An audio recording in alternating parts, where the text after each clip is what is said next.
4:45 on May 9th, 2021. It's Mother's Day. Matt was on the right side, Alex in the middle. I'm on the left.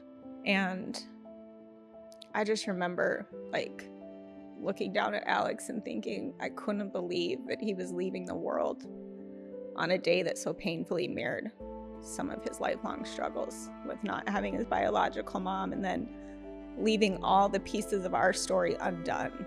So they came in and they unhooked the machine, and my husband put his hand on his heart. It's traumatic, but his heart struggled to stop. I just remember thinking, like, is it gonna stop? Like, I was panicked. Like, I just remember walking out of that hospital feeling completely empty.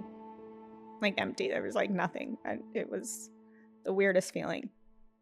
Lindsay Taylor, welcome to the Generational Health Podcast. Thanks for having me on. Yeah, thanks for coming in. I appreciate you taking the time to come over here and talk to me. You have an amazing story. I'm sure there's some people listening to this that have heard parts of your story.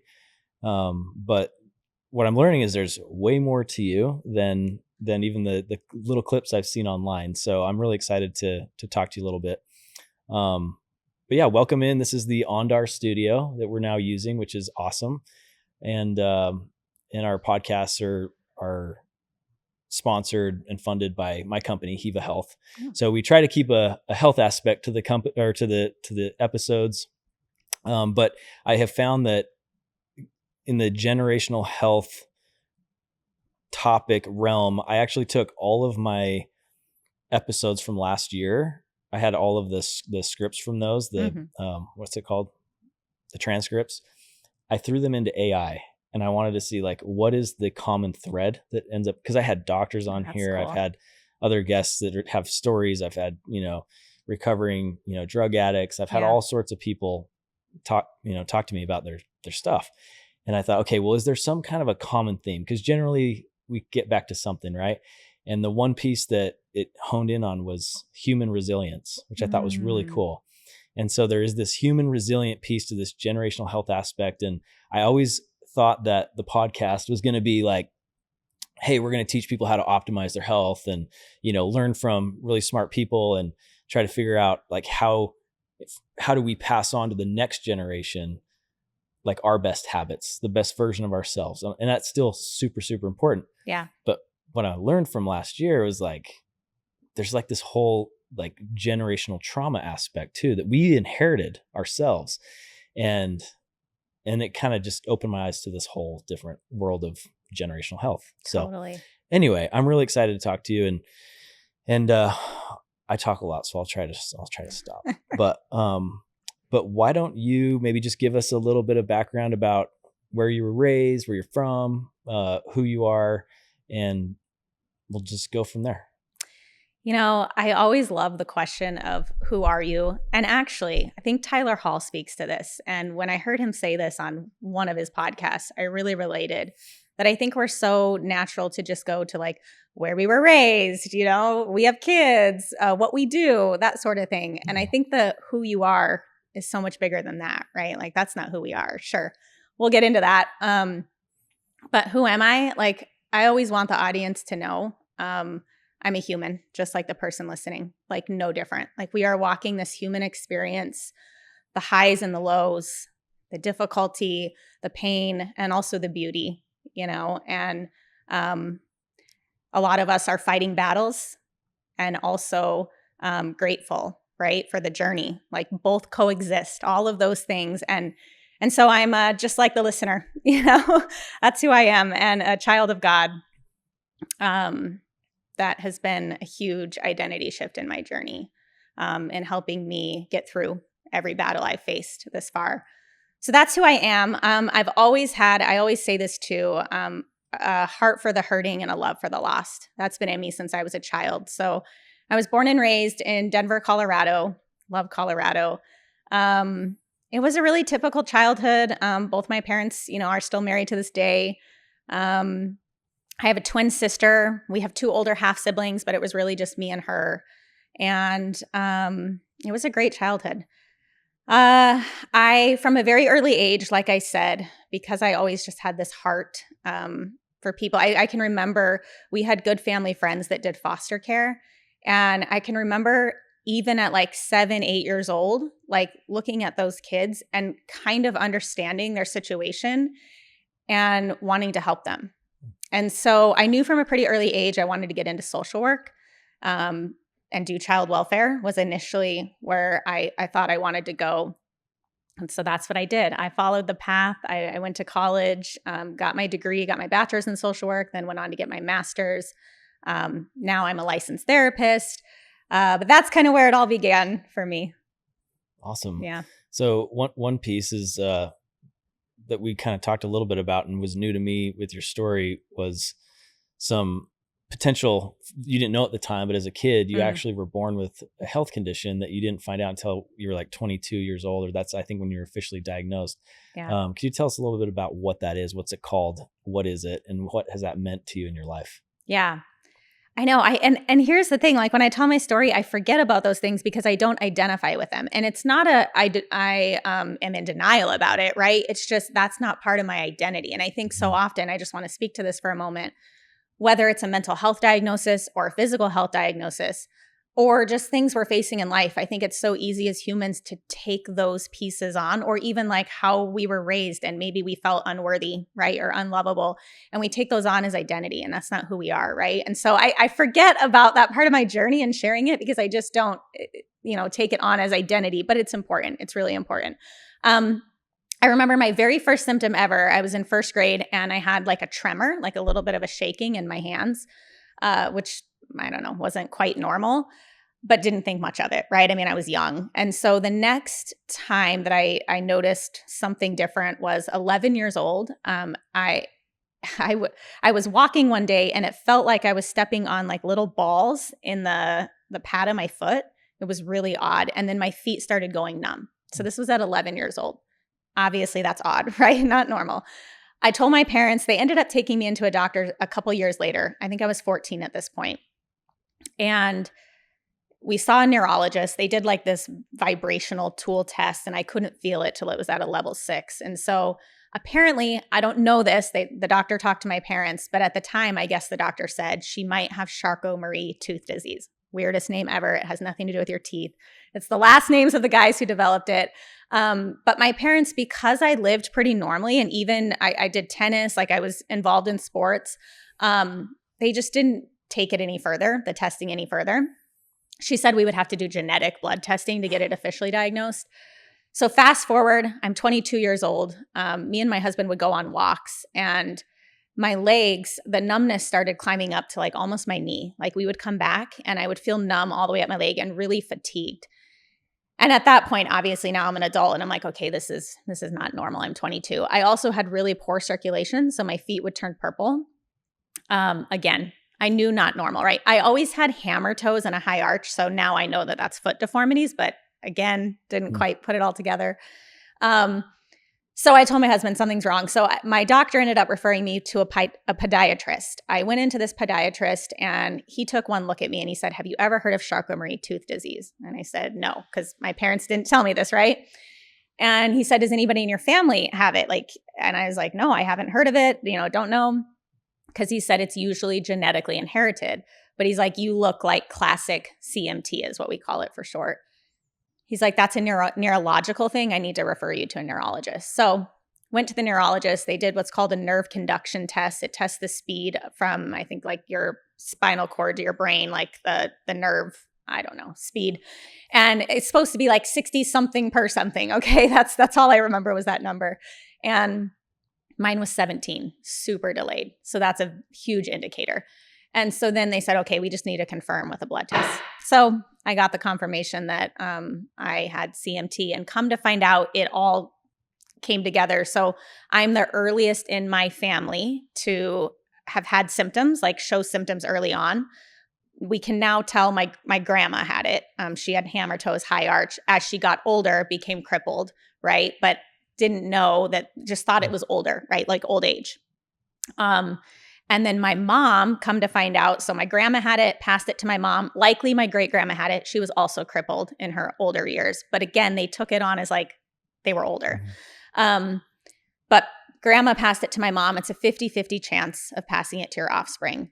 And my mom was asymptomatic pretty much her whole life. Still to this day, she's 68 and she's starting to have certain little things, but again, not much. I definitely was the earliest to have it. So we found out that I had it, and yeah, it was passed through the family. So CMT, just to give the listener a little what it is, it's a peripheral nervous system issue. I have a duplicated gene, so it eats away at the myelin sheath, which is like the protective layer around our nerves. And so once your nerves become damaged, then your muscle isn't stimulated. So it causes muscular atrophy. So it is a part of the muscular dystrophy, or is that what it's called? Muscular, dystrophy association. It is a part of that, but it's not an actual issue with the muscles. So, but it causes weakness usually starting in your extremities, usually in the feet, and then works its way inward. It'll eventually get to your hands, where like your hands will cripple and kind of fold up and that sort of thing. So when doctors diagnosed me at 22, they told me that by the time, based on my progression at that point and my symptoms, that I would probably need braces to help me walk by the time I was in my 30s. I would need that assistance. And they told me it would probably start affecting my hands in my 40s. And so I remember after that diagnosis going home, because I was 22, right? And I was just shocked that there might be a day that I won't be able to walk on my own or without assistance. And that was crushing. That was hard. I think anybody that gets a diagnosis like that or something that's going to alter your life can relate. And so I felt sorry for myself for a few days. And then I remember after a few days to the shock, right? Like when the initial shock wore off, I thought, I'm not going to become a victim to this. Like, I'm going to do everything I can to keep my body as strong as possible, as long as possible.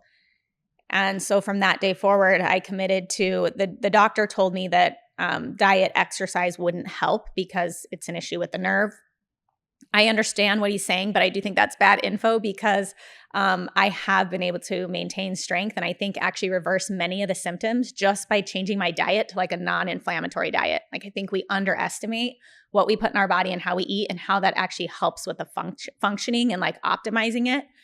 And so through healthy eating and consistent exercise and weight training now for consistently for 12 years, 5 days a week, 80% clean, 20% whatever I want, because I don't believe in like totally restricting. But it's been huge I'm now 37, far from needing braces, getting stronger every day. So yeah. That's awesome. Have you met other people or talked to other people that are suffering with this? Yeah. So I belong to a community online. I'm trying to think in person. Actually, Alan Jackson, if you want famous people, he has it. Yeah. Again, it wasn't till I think he ended up, that's kind of why he quit, but he's also getting older.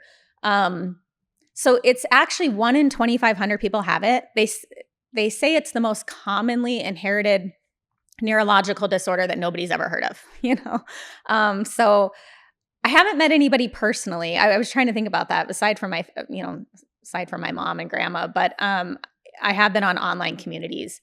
And, I will say it's sad because I think that going back to that, identifying with like our diagnoses and stuff, I think inadvertently, and not that anybody wants to be, right? But I think people fall victim to the situations and the cards that they're dealt. And I think this disease, like had I sat down and done nothing and like, was not exercising, was not eating right, like if I not drinking alcohol, like all of those things, I think I would be a mess, and I think that is a lot of what I see in the community is more people that struggle with it greater. Again, it is a spectrum, mild to severe, everything in between. So some people are just Delta cards where they're in a wheelchair from really early on, right? Yeah. But then I have connected with some people online that do bodybuilding and strengthening. It's a very small percentage of the CMT community, but I have seen people that are also doing positive things and trying to keep their body strong like I am. Yeah, I think I know this is like such a weird case, but it made me think of it.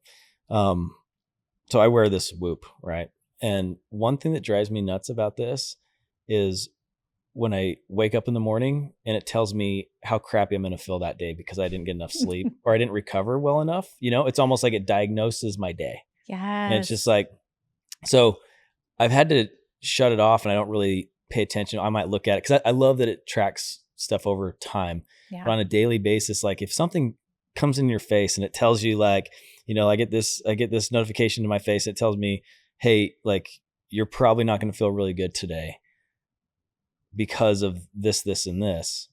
What are the odds that my day is going to be crappy? Right. Right. Versus if I never even knew that existed. Yeah. How would my day be different? Yeah. Right. And I think sometimes these medical diagnoses are the same way. Mm-hmm. I think if you are told that, well, this is what you should expect over the next 3 years. I've seen a lot of people that take those expectations and they sort of just give them the middle finger a little bit and they do everything they can to just try to not let that happen, Totally. And I had a guest in here a few days ago and he was given a terminal diagnosis. But he looks great right now. And it was like the time frames that they gave him, he looks like he's doing much better than I think they were expecting him to do. And I can't imagine that that's on accident. I think a lot of that is kind of the resilient brain just kind of taking over and saying like, I'm not going to let this dictate the outcome. It absolutely might. There's that chance that there's nothing I can do about this. And this is just the card I've been dealt. Yep. But I think there's something about just the human brain and that like that resilience mechanism that kicks in that allows people to really defy odds. Yes. And so anyway, I know that the whoop was probably an off, but that's what it made me think of. I'm just like, if someone, tells me something first thing in the morning like that, is that going to really dictate the rest of my day? Yeah. I think it's pretty cool that's a very serious diagnosis. And if someone's going to tell you when you're 22, you're active, you're into fitness and bodybuilding and all these things, that in your 30s, you might not be able to walk, like that's devastating news. Mm-hmm. And since then you've been able to compete, right? Yeah. You compete and stuff. You stayed super active. Like you don't feel like you're anywhere close to where they told you you'd be, which is pretty cool. No. And I accept when I am, I will always, even if I'm in a wheelchair one day, you will see me in the gym, doing what I can, that's just like, it's just my mentality. I want to speak to what you said about, I think when we think about the human body and the human brain, isn't it so fascinating? Like speaking to just everything it takes for it to tick right. And then even the resilience, we are super resilient. And I also think there's another piece that comes into it and it's so much bigger than us. It's God, it's spirit. There is something far beyond our human comprehension to all our lives and stories. And so I think that has become in more recent years, a huge piece of my journey as well, in finding acceptance no matter what season I'm walking through. And even when I wasn't searching or seeking or had God at the forefront of my life, I see his grace all over it, right? And so I think anything good in me is definitely God, and that's all of us, And so then I think when you take just the human resiliency and the brain and the body and just all the amazing things with that, and then you mix it with God and spirit, which is so much bigger than us. We are body, soul, and spirit. That's what I always say. Our body is our physical vessel. It's connected to the world. It is motivated by pain and pleasure. Our soul is our mind, our will, and our emotions.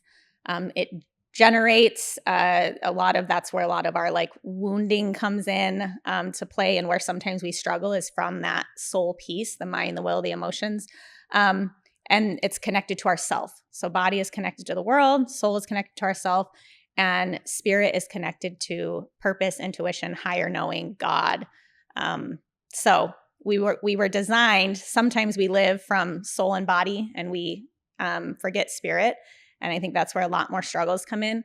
But we were designed to have spirit, the higher knowing, the purpose, to be the leader, the GPS. I think of it like a car. It's the GPS of our car. It's supposed to guide and lead. And when we have spirit lead first, the soul settles and the body comes into alignment. They all come into alignment. So anyway, there's that whole piece too. I think it's so much bigger than even just our physical vessel that we're talking about and our mind. Yeah. I mean, can you neglect any one of those three and truly be healthy? Exactly. I like that. Mm-hmm. So since, okay, so you were diagnosed with this at age 22. You've been able to kind of move on with your life and stay active and do all these amazing things. I'd like to shift a little bit into a part of your story that I'm a little bit more familiar with, only because I've heard you speak about it on various podcasts and other things. And there were a number of moments that I picked out of there where I just thought, man, I'd love to dive into this, a little bit of that. But if you wouldn't mind maybe setting the stage a little bit for the moments that led up to Mother's Day in, I believe it was 2021. And then maybe give us, as detailed as you want to go into, but maybe just the moments that led up to that. Your spirituality, I think, is a really important piece of this, where you're at on that journey, and then what happened. Okay. The more I tell this story, it's hard, but it speaks to the reason I tell it is because going back to what we talk about this human experience, and like none of us get by unscathed. None of us get through this experience unscathed. And so I think by telling it, people who have walked through really difficult things, it gives them hope that like they can survive, that we can truly survive anything, So it brings hope, I think, when we hear people's stories and what they've walked through for our own pain and struggles. But it's hard to tell sometimes. And the more I tell it, I'm like, I always want to honor, everybody in it, and tell it in a way that is totally authentic and real, and also honoring to every person involved in the story, So it's impossible for everybody to truly understand the story in a podcast, right? But I'll do my best to paint the picture. So we have 4 kids. Our oldest 2, Alex and Austin, are not mine biologically, but we've raised them. That's a whole story, but I've been taking care of Alex since he was 1. I was not 1. He was 1 year old when I began taking care of him. When me and my husband started dating, he was 3, almost 4, and his brother was a newborn baby. So I have literally been in their life from day one. And their mom ultimately, as years went on, was not able to be involved. So we raised them full time. Then we have 2 daughters that came later. They all have age gaps. So Alex was the oldest of 4. He was my buddy. Like when I think of Alex, he was this super sensitive, sweet kid, but also just like the kid that everybody liked. I mean, all of his friends' parents were always like, he's such an amazing kid, and he was. And I think that's the part sometimes when I just get into the story that you hear the ending. And I told my husband this, like the more I listen to it, my mind is very clouded sometimes by the end, because the end was so traumatic, and the way things ended, even with him and I, our story was completely left undone. And so sometimes that's what's at the forefront when I remember Alex. And I hate that, because I had all these years with him where it was wonderful and it was great, and life is never perfect, but it was, good. And him and I were really close. Like I said, I've been in his life forever pretty much. And so, he was a competitive gymnast, I think, from the time he was 7 to 16. And I think in many ways, he really, really struggled with his biological mom not being in the picture. So that was at the root of some of Alex's struggles. And I think gymnastics completely, honestly, saved him as a little kid through that. Like it gave him an outlet, and he built that, talking about that resiliency. Like it is a hard sport mentally, physically. And so I think it gave him so much good lessons and learning, and he loved it. He loved it for many years. As he got towards the end of his gymnastics career, he really started burning out. He was having injuries left and right, and it's a rough sport. And so, his talent was amazing. He could have easily gone to college, on a scholarship, but he was done. He was burnt out. And so, of course, like me and my husband were like, don't stay in something you're not loving. Knowing Alex's tendencies, though, gymnastics is a year-round sport. You never get a season off. you're working out 5 days a week, 3 hours a night. And then on competition season, you're at meets on Saturdays. Like it was our whole life, like our entire life. So when he quit gymnastics, I was definitely concerned, like him having too much time on his hands and knowing his tendencies, that could be a struggle for him. I also realized, speaking of identity, that had been his whole identity. He didn't know himself outside of gymnastics. And so that was hard. So anyway, in May of 2019, he quit gymnastics. He would go into his junior year. We told him, you got to find another sport. We needed to keep him busy. He got really into skateboarding, which was great. But unfortunately, and I love skate park kids, work with them. I love them. So, no dig on that. But the culture, the lifestyle, a lot of vaping, marijuana. And unfortunately, he got into that. But he ended up going on to do diving that fall. And it was so easy compared to what gymnastics was. It really didn't do much. So that was only for a quick season. Fast forward, March of 2020, COVID hits. And that was kind of our marker. So at this point, he's got a lot more time on his hands. He's skateboarding a ton. He's smoking marijuana. And we had so many conversations with him. I mean, I've worked with people struggling with addiction. It's been a very big part of my professional career. And I just had all these talks with him like, dude, the marijuana today is not like what it was when we had it. It's very potent. It's strong. I was concerned the path he was heading down with it. And he, just like any other kid, and I think just, sometimes as humans, we think we're invincible, right? Like he was like, you don't understand. You're making a big deal. Everybody does it. Like he had that mentality. He didn't think he was going to become he didn't think it was going to take his life. And nobody does, right? And so, anyway, we really tried to help him through that. And he was definitely going down a path that was not looking great. March of 2020, things are he's starting to get more angsty. And it was the first time he had ever, never in his life, because like I said, I was mom in his life, right? And so he had never ever, you're not my mom. It was not those dynamics. I've never called them my stepkids. That's just not how it's ever been in our family. And so, but he started getting real defiant, I guess is the right word. And so I always say we lost him to the marijuana first, because what would happen is, and obviously he was smoking too much, but he would end up getting marijuana-induced psychosis. And now he's having severe anxiety. He's having a hard time now. Fast forward to, he had ran away, in June of 2020, because we were like, you can't do this in the house. You have younger siblings. So there was a lot of that going on, right?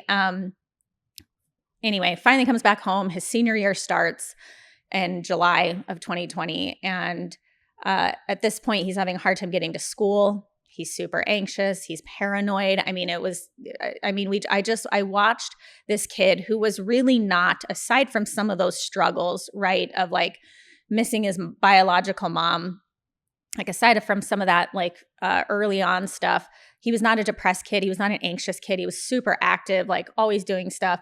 And now he's in his room, numb, just it was drugs, right? It was not Alex. He was really angry at me.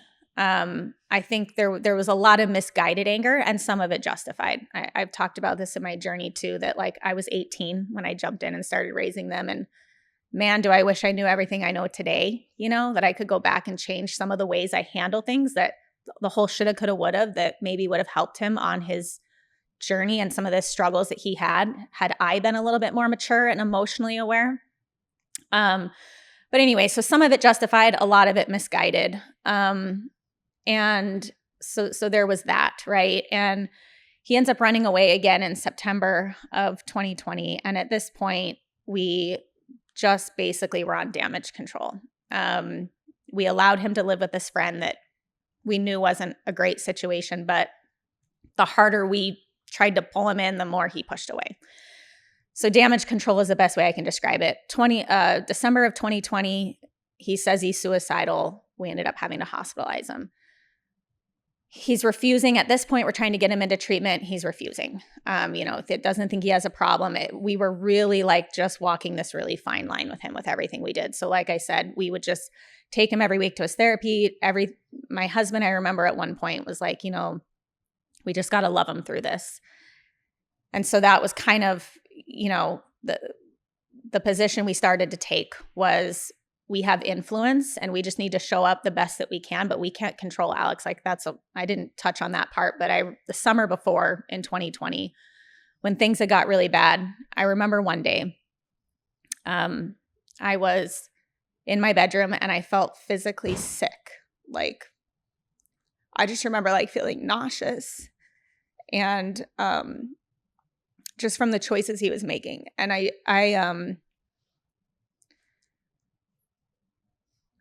didn't know how I was going to get through that, like watching your kid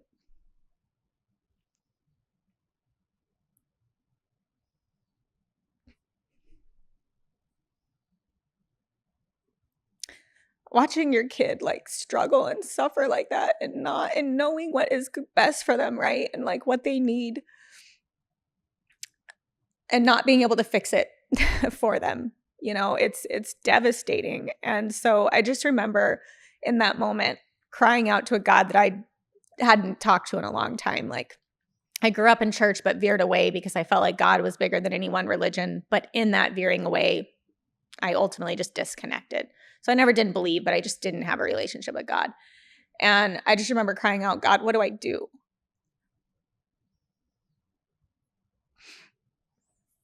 And I heard turn inward and surrender. And in that moment, an odd sense of peace washed over me. And I realized that we do not have control over our kids. We have influence, but we don't have control. All we can control is ourselves. So from that moment forward, I said, I am going to commit to just controlling how I show up in the situation, doing the best I can. And Alex is going to make his decisions. I can't change or control that. So fast forward, we were really in the space of we just have to love him through this and hope. Like we would always say, like, we just hope that he comes out the other side of this. My husband struggled as a teenager, went through some things. So I think my husband was kind of like, oh, he'll be fine. Like, I went through some pretty rough struggles and I was fine. So fast forward to March of 2021, he had shared with my husband that he had tried fentanyl, knowing that it could kill him. And that was the first time that we had heard of that. And we were like, oh, this is really serious. He's suicidal again, so we hospitalized him again. And at this point, I'm like, okay, we got to force treatment. He was 17. He was going to be 18 in July. He was so defiant, so it was going to be a force and a fight. But I'm like, we can't keep watching him go down this path. So we ended up calling his mom, and we said, can he come stay with you for a few weeks? I think he needs to see you. He hadn't seen her in 5-6 years at that point. And we need some time to figure out what we're going to do with him, but we need to get him out of Arizona. So he went and stayed with her for, his school had been over backwards because he had been such a good student up to his senior year that he was taking online classes, trying to catch up and finish some of the classes he had failed first semester of senior year. And so we said, you go out there, stay with your mom, finish school, and then we're going to figure out where you're going from there. And after a couple of weeks, he was wanting to come home, and we're like, nope, you got to finish it out. So he ended up spending, I think, 4 or 5 weeks there, maybe 4 weeks. So now we're to May of 2021. So this piece of the story, let me actually back up for a minute. I do feel like I didn't share this as much in some of the podcasts, but I think it's a really important piece of the story. In April, very end of April, I think it was April 29th. I have exact dates at that time. No, it was mid-April.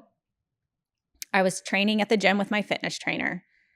And this is the least suspecting guy ever to talk about God or spirits. We never have those kind of deep talks. And one day he starts talking about it with me. It was so odd. And he was telling me that he had just joined this group called Alpha for people that are newer to Christianity, to explore the faith, that sort of thing. And I was kind of telling him what I believed. And he all of a sudden became really adamant, like, I think you should come to this group with me. And I was like, I'm not really searching or seeking. Like, I'm good. Like, I feel good with where I'm at. And he was rather adamantly encouraging me to join this group. So for whatever reason, I felt a nudge. And when I feel a nudge, I'm like, okay, I'll do it. So I joined this group. So this is like mid-April. Okay, so like a week later, April 29th, my intern, at the time I was working at a high school. I was the social worker at a high school. So I was working with a lot of students struggling with the very things my son was going through. That was a whole very other hard thing, is like, how can I help these kids but not help my own son? But that's a whole thing. So anyway, intern comes in and she says, she starts to share this experience with this psychic medium that she had the night before. She had lost a friend when she was 18, and there was a lot of unanswered questions. And she goes, Lindsay, the things that he was saying was, I couldn't even believe it. It was mind-blowing stuff that like nobody would know. So she starts to encourage me that I should see this person, because I had actually lost a good friend to suicide in 2018. A lot of unanswered questions. So that's the whole reason she was telling me this and why I should go see this guy. I didn't know how I felt about that whole thing. Psychic mediums, I don't know. I was kind of like skeptical. And, but as she's talking, all of a sudden, same thing happens. I feel this strong nudge. And I'm like, okay, I'm going to text him. I'm going to set up an appointment. Super impulsive. Texted the guy. Literally, he just asked for my email. It was a Zoom appointment. We schedule it for the next week, Wednesday, May 5th. Dates are important here. So fast forward, Sunday, May 2nd. My phone starts ringing. It's my boss from the school. And I'm like, that's not good. It's a Sunday. So I answer my phone and she said, Lindsay, are you somewhere you can talk? And I said, yeah. And she said, are you by yourself? And I said, yeah.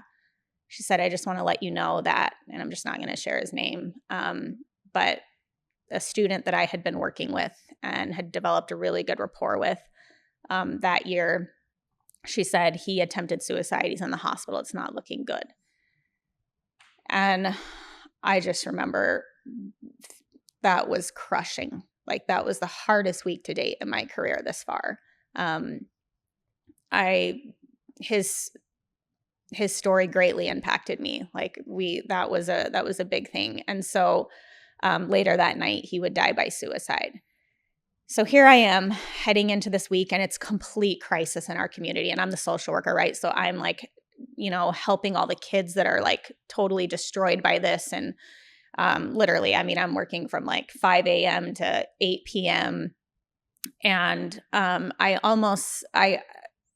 thought after I hung up the phone, I was like, what are the odds that I'm going to go see this psychic medium that I never imagined myself even doing? And I just go through a loss. Like, it felt odd, the timing. So I almost canceled my appointment though, because the week was so just devastating and chaotic. But something in me said, no, keep it. And so I kept it. And so Wednesday night, come home, I'm exhausted. I get on this appointment. He said so many mind-blowing things, but one of the things that he said to me, a couple of things. He said, first of all, he said he had already called out that I lost my friend to suicide. He had already called out that I lost my student. He said, they're saying it comes in threes. And instantly, like, my heart sank. Like, I thought of Alex, because I knew the situation we were in with him. And so but I wanted to, of course, disregard that. Like, he has no idea what he's saying. So he says that. Then he says, are you going to specialize in suicide treatment? And I was like, what do you mean specialize? I didn't even know that was a specialty. Like, at the time, I was working with a lot of students who were struggling with that, but I didn't know that that was something you could specialize in. So I thought that was interesting that he called that out, because that has become my path, which is very odd, not even intentional. But anyway, then he said to me, this is the most significant part, I think. He said, what's the deal with a rainbow? I had no idea. I said, I don't know. And he said, what does a rainbow mean to you? And the first thing that came to mind was hope. And he said, okay, there is something really strong with a rainbow. You need to pay attention to that. At the very end of the call, fast forward, we go through the rest of the stuff. At the very end, he said, I'm telling you, there's something with a rainbow. You need to pay attention to that. The next day, he sends me a text about this rainbow thing. I mean, that was like so significant. So fast forward a few more days. Saturday, May 8th, I go to my student's memorial. It was that night. I just remember afterward, it was right by my boss's house. So we walked to the park together. We go back to her house and she said, Lindsay, like, just, she knew how devastating and hard that week was. And she's like, just go home and,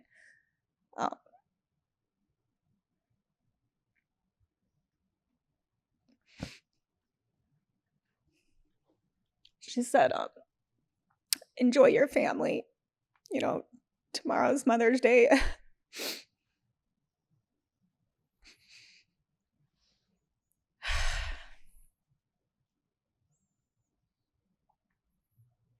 My sister was in town. I hadn't even seen them. They came in town for Mother's Day weekend, and it was just so crazy. And so I knew that night, like, we were just going to, like, let down. Next day was Mother's Day. We were going to do all the family stuff. I knew I was going to see Alex on that day. Okay, so he came back from his mom's that week. Wednesday, May 5th was the day he came back. I hadn't seen him yet. My husband and my sister even saw him because they picked him up from the airport. Anyway, so fast forward, we go out to dinner. My sister, her boyfriend, me, my husband.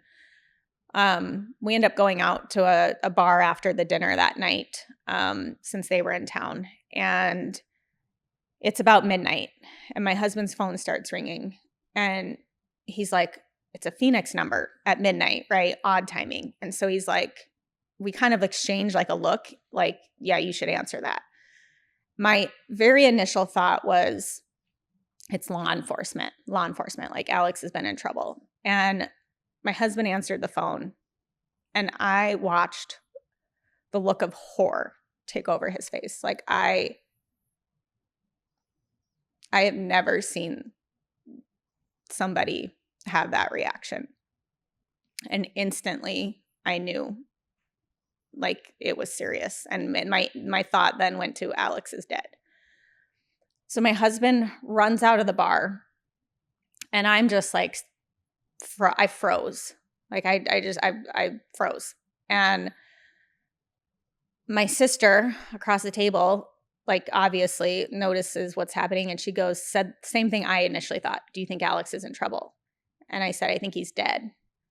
And she goes, well, are you going to go help Matt? And then all of a sudden, like, it just kicked me into gear, and I ran out, and Matt's in the rocks, and he's still on the phone.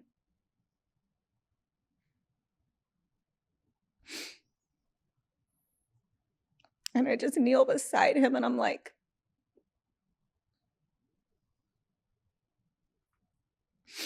is he dead?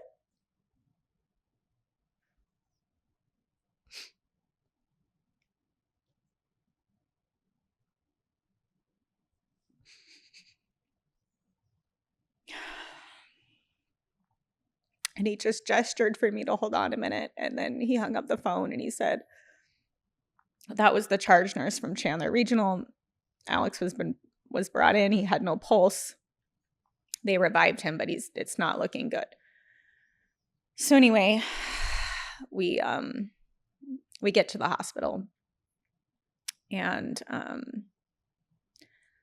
they take us back to this room, and the charge nurse comes in and just explains that his friends had brought him in. I won't even get into that whole story, but said they found him at a park. We would later find that wasn't true. But I mean, I do think that part of the story is important. I don't know. I don't share it a lot. Again, I want to protect his friends. I want to say this. I have so much grace and compassion for them. You know, they were 17 too, you know, doing the best they could. But he was at a friend's house, and she didn't call 911. And I'm assuming it's because she was afraid of getting in trouble.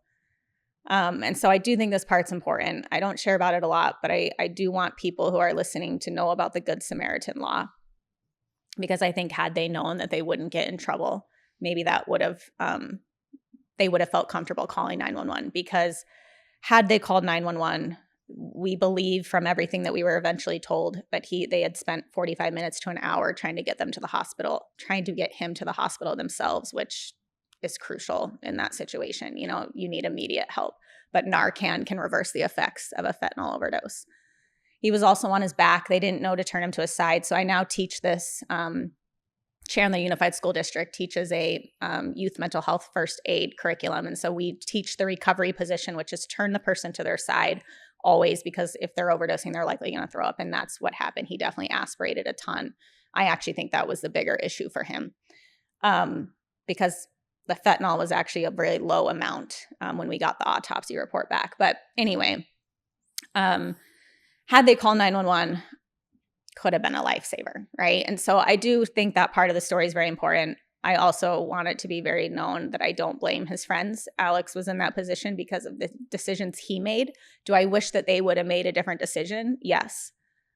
I also hold them with so much grace in my heart. And I don't know, I hope if anybody's listening, we've never been able to talk to them. I don't know. I hope they hear that. It's okay. Anyway, he would prep us for what we were going to see. Alex was hooked up to a ventilator.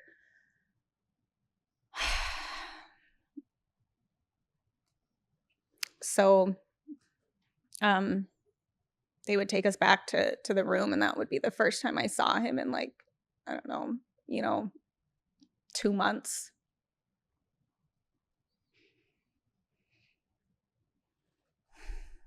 And I just remember, like, being in disbelief, like, how did we get here?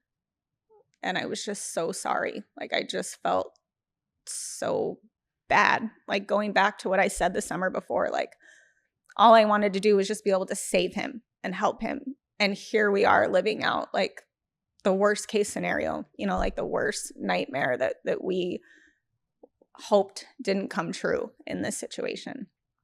So fast forward, they had to airlift him to Phoenix Children's Hospital because he was under 18 still. And so they're trying to stabilize him. It was really not looking good. So we're waiting in the ICU room, and we're exhausted. We're heartbroken. It's 5 a.m. We've been up all night. And all of a sudden, my husband says, "Oh my God, Lindsay, look up at the window." He was totally skeptical, by the way, of this whole psychic medium thing, but I had him listen to the recording, so he knew what had happened in that call. So he says, "Look up at the window." And I kind of look at him like scared. I don't know, the way he said it was eerie. And he's like, "Look up at the window." And I look up, and across the window, it says #look for the rainbow. I don't know. To this day, I can't even fully make sense.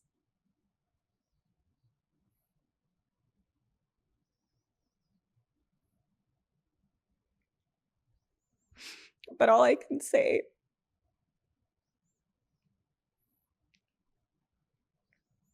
is that was the defining moment.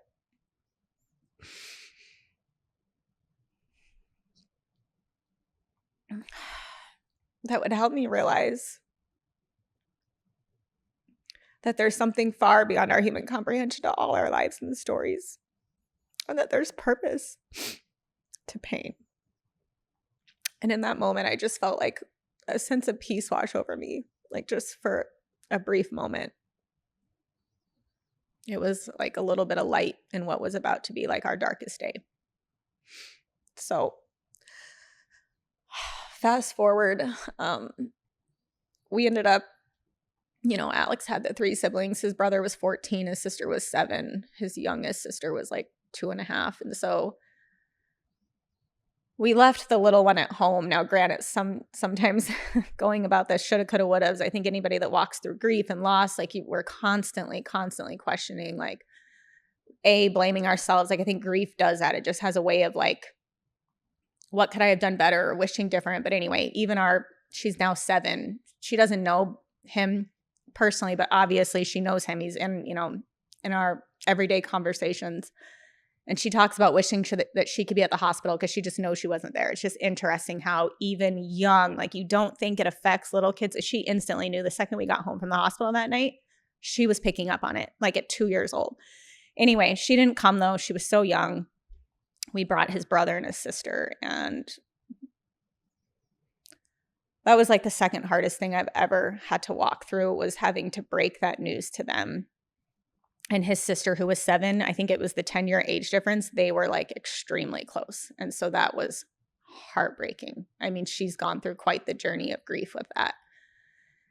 Anyway, they would go in and say their goodbyes, and And then my husband looked at me, and the doctors at that point had told us, like, there's no brain activity. Like, there's nothing left. And this is a whole nother thing. And I've heard the comments online. I've seen it because I've told this story enough. I don't know. I hope nobody ever has to be in this situation, you know?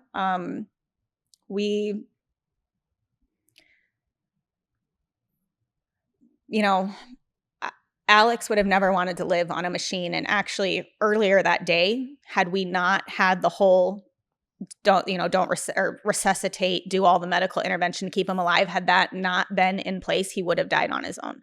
His lungs collapsed. They ended up having to do like a really quick surgery thing in the room, put in a chest tube. Like, we almost lost him just on his own earlier that day.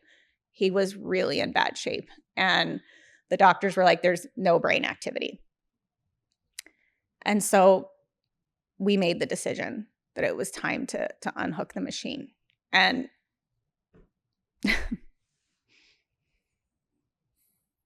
I don't know.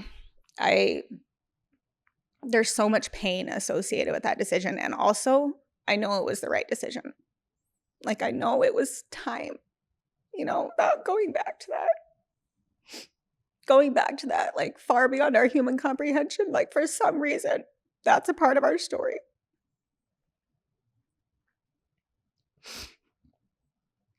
I'll never understand it, right? But it was time. So my husband went and got the doctors. I've seen these comments too, and so just to address it, I don't know if you're aware, I was not aware of this, that in order to donate somebody's organs, you have to keep them on life support. That meant that we would have to walk out of that hospital, leaving him hooked up to the machines, not being able to be there for his final breath. We couldn't do it. I don't know. That's actually, to this day, me and my husband, that's like the hardest part of that story. Is his heart was so strong. He was an athlete. Like, I wish that we could have had his organs donated, but we could not.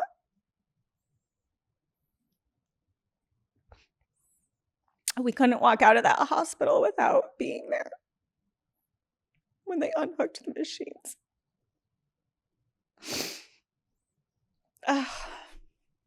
So anyway, 4:45 on May 9th, 2021. It's Mother's Day. I just looked over at Matt standing on one side of the bed, Alex in the middle of us. Matt was on the right side, Alex in the middle. I'm on the left. Sorry, Matt on the left, Alex is in the middle. I'm on the right. And I just remember, like, looking down at Alex and thinking I couldn't believe that he was leaving the world on a day that so painfully mirrored some of his lifelong struggles with not having his biological mom, and then leaving all the pieces of our story undone, with just the internal conflict that had been brought up by the drugs and everything else that last year. It was heartbreaking. I couldn't believe it. So they came in and they unhooked the machine, and my husband put his hand on his heart. It's traumatic. I don't know. I'm sorry. I don't know how much to share of that part. It's traumatic, but his heart struggled to stop.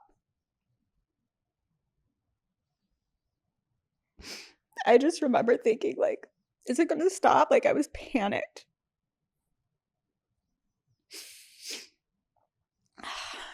But anyway,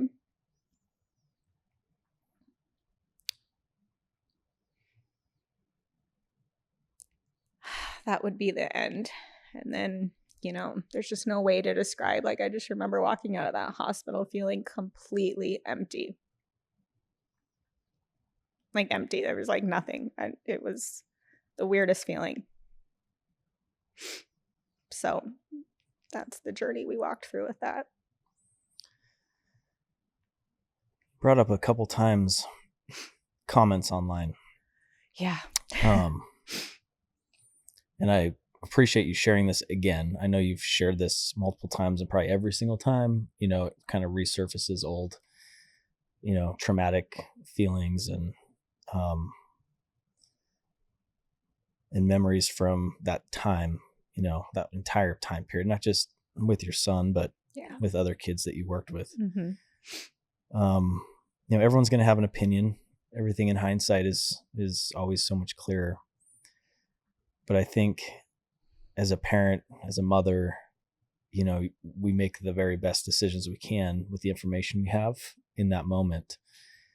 And I can't say as a parent myself that I would have done anything different. I don't know what it's like to be in your shoes. And I don't think I could have walked out of there any different than being able to, and I'm like thinking about my own kids. So it's tough.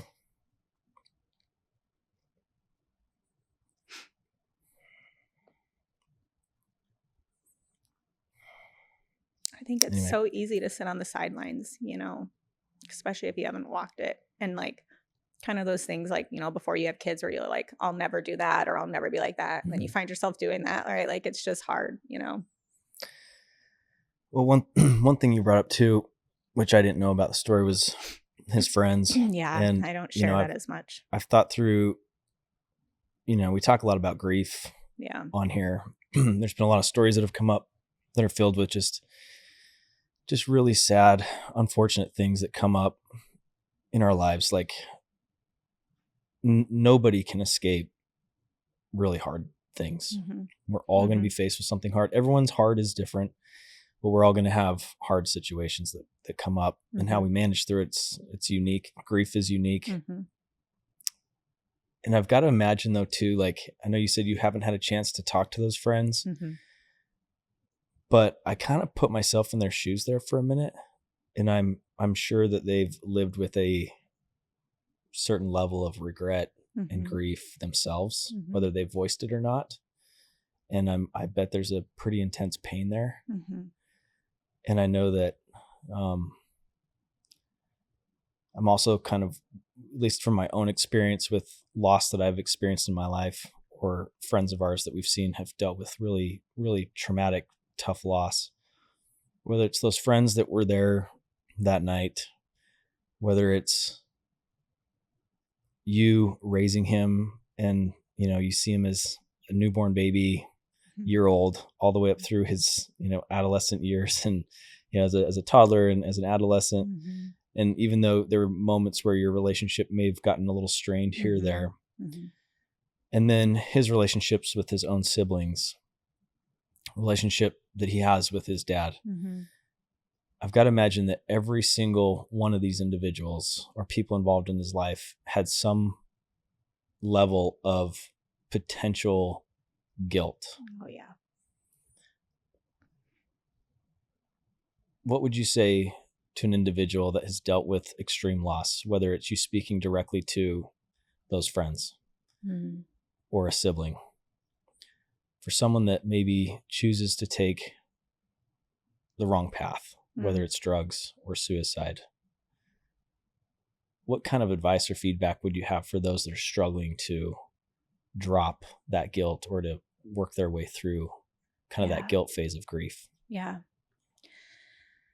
I think first of all, like non-judgmental awareness to like where you're at, meaning acknowledging what you're feeling, but without placing judgment and putting a storyline to it.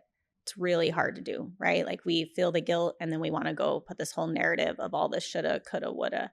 But if we could just feel the guilt and just let those emotions rise and fall within us and not place a storyline on it, I think first of all, that's super helpful when we can just sit with the emotions and process the emotion. But going back to what I said of the experience the summer before, when I had that really big moment of realizing that this was so far beyond my control. I think it's just such human nature. We think we have this like false sense of control in life. And I think even as parents over our children, we think like we have this control, and it's false. Like we literally, like when it when you boil it all down, like we only have control of ourselves. And so even if, I see this a lot because I do work with people who are suicidal or people who have lost loved ones to suicide. Like, I think that brings up a whole nother layer of, it's just a different type of grief. And I think the guilt feels really prevalent in that type of loss, because there is like I wish I would have been there more. I wish I would have saw the signs, or I wish I could have saved them. Even if you were there, like there's like, let's say, you did show up every day, you were there. Like, I wish I could have saved them. Like there will always be a wishing. There will always be, no matter what.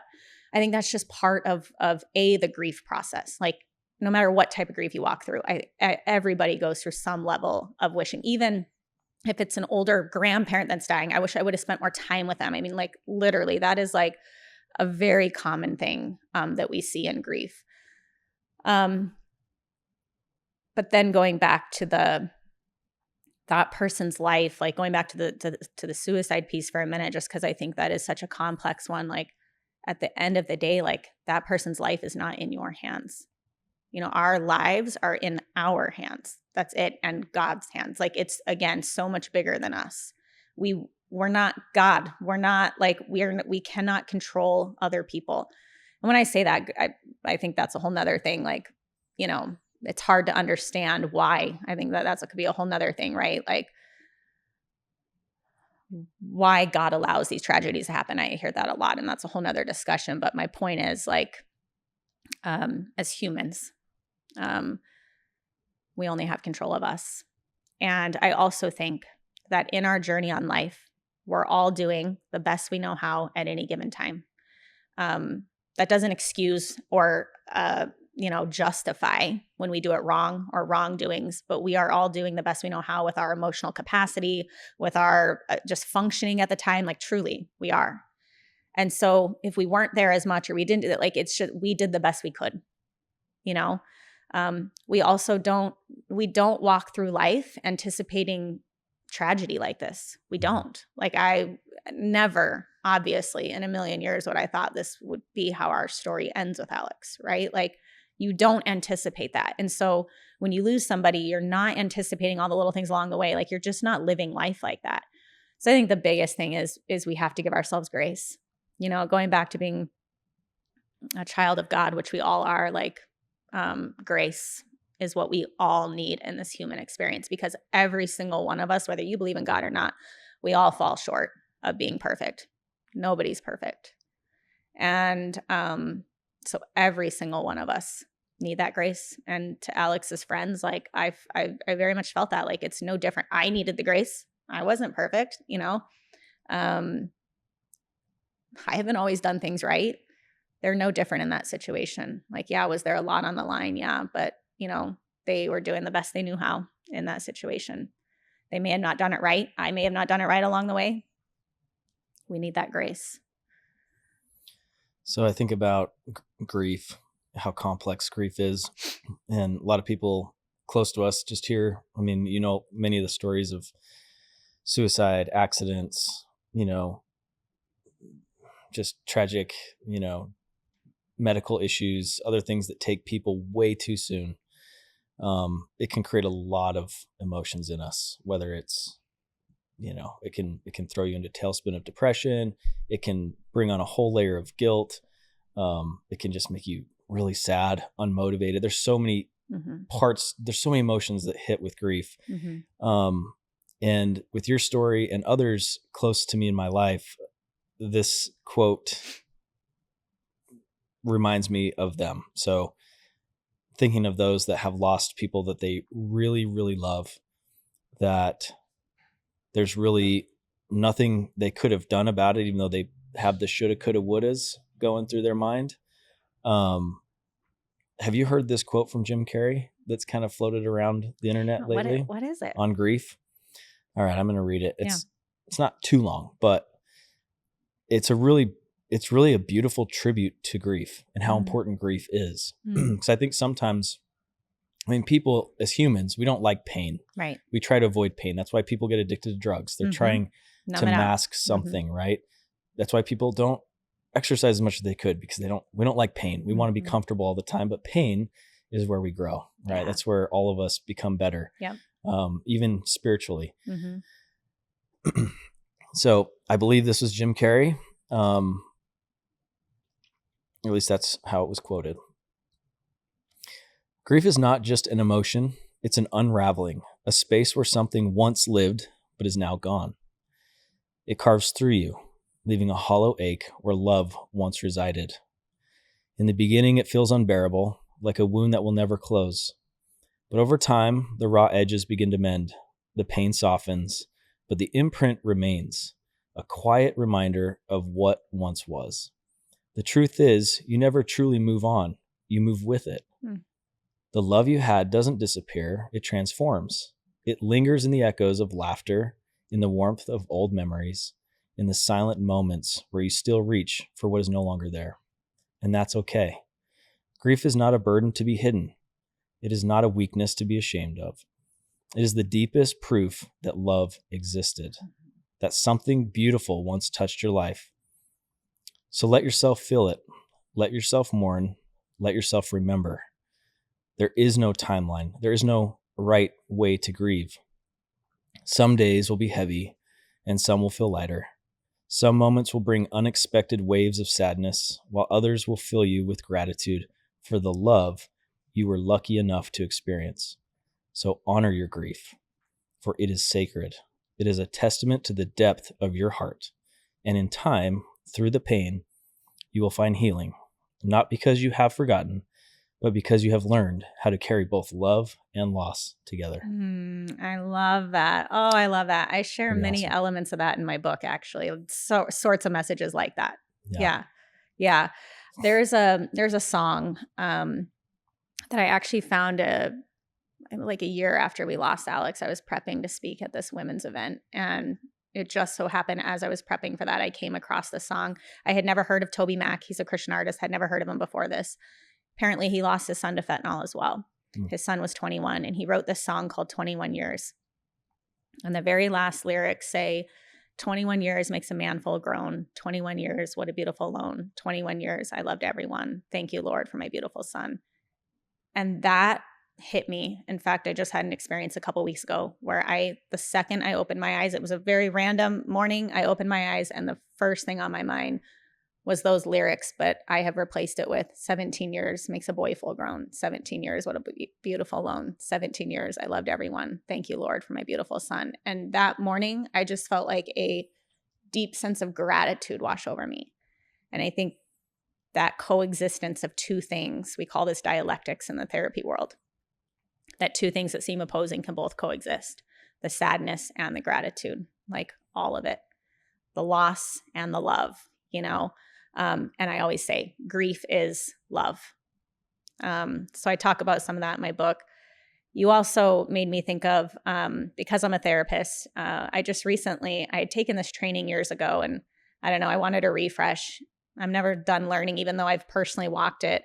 So I took this grief course, and she talked in the course about how grief is like the internal emotional experience that we go through. And she said the key to the grieving process, if you will, to working through it, because it's something you'll always carry. It's not something you get over. It's a journey, you know, that you walk through for the rest of your life. But with time, I think the edges get, you know, less sharp for sure. But what she explained is that grief is the internal emotional process, and then mourning is when we take it in here and we move it out. So like me sharing, like this is mourning, like this is moving the pain from in here to out here.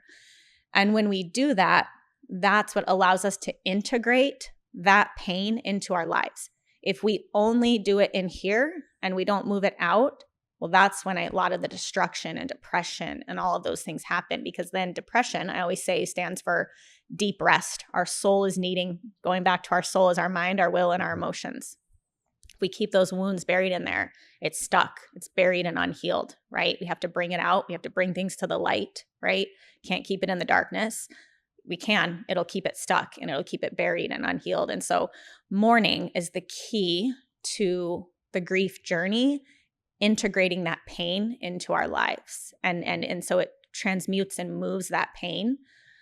Doesn't make it go away, right? Like, and I share this too. Like, I've done many podcasts at this point, and sometimes I can get through talking about Alex and the story with less emotion, and other times I can hardly get through it. And I'm not controlling, or I don't have control of that, right? Like, it's just a prime example. I literally have shared the story so many times. There's times I can get through it, and times I have much harder time.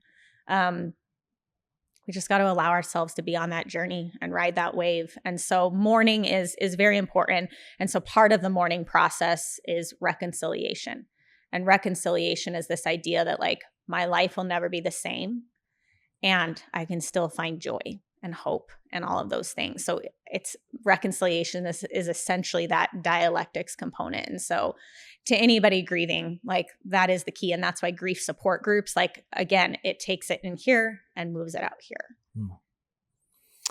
Well, thank you again for coming in today. And I think this was an awesome discussion. And I think we could probably keep talking about so much more. Now you're on your second book. Yeah, it's about to release March 25th. Yeah, March 25th. You got another book coming out. Yeah. Who would be a target audience for these books? Yeah. First and second. So the first book is called The Rise of a Soul Soldier, honoring every battle, lifting every soul. So that is basically for individuals walking through life's hardest battles: suicide ideation, grief, addiction, life's deepest challenges. So that's that book. It's part my story, part guidebook for people walking through their own grief or suicide ideation, addiction. The second book is called Plot Twist: The Freedom You Never Saw Coming. Like I said, I have a heart for the hurting, love for the lost. I haven't even gotten to this, but I have a heart for people in prison. I'm getting involved in prison ministry and just the people that I feel like society overlooks. So originally when I went to write this book, I felt like I was writing it for those in prison. And God revealed to me that we're all prisoners to something, usually many things: mental, circumstantial, financial, you name it. We all get bound and stuck. Grief, we can be a prisoner to that.